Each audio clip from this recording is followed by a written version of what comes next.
William Sidney Porter, better known as O. Henry, was famous for his witty narrations that involved common people like waitresses, policemen, clerks, etc.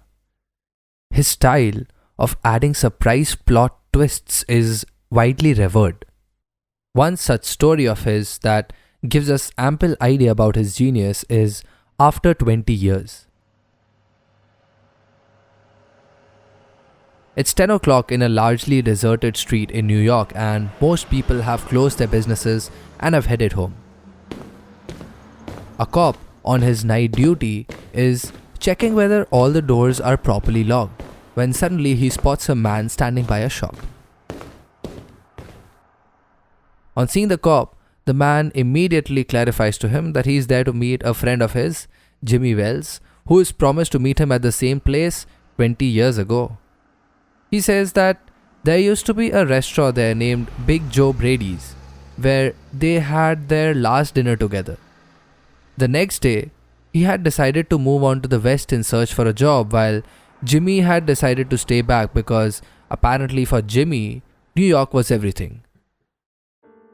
The cop asks him whether he was in touch with his friend all the while, to which he replies that they used to write to each other for some time, but soon he became busy in his work and now he wished that Jimmy might just come to meet him because he was as true as any man in the world. The man adds that he was pretty successful in the West, where he learned how to fight to get whatever he wanted. Before leaving the scene, the cop asks him whether he would stay there even if Jimmy doesn't arrive soon, to which he says that if Jimmy was alive, he would surely come there. Soon, a tall man comes from across the street and asks the man whether he is Bob. Bob is happy that he finally met Jimmy, and both walk along the road arm in arm. Bob keeps on telling about his success stories and inquires about Jimmy's life. They reach a corner where, in the bright lights, Bob has a first careful look at his friend's face.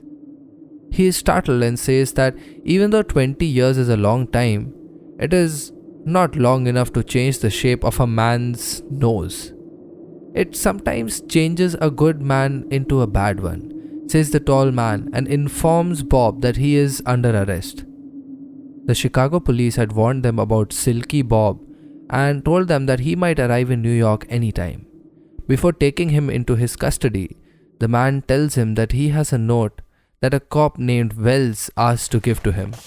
Bob opens the note, and as his hands start to shake slowly in the cold night weather, the note reads, "Bob, I was at the place on time.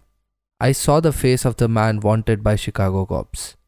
I didn't want to arrest you myself, so I went and got another cop and sent him to do the job. Jimmy."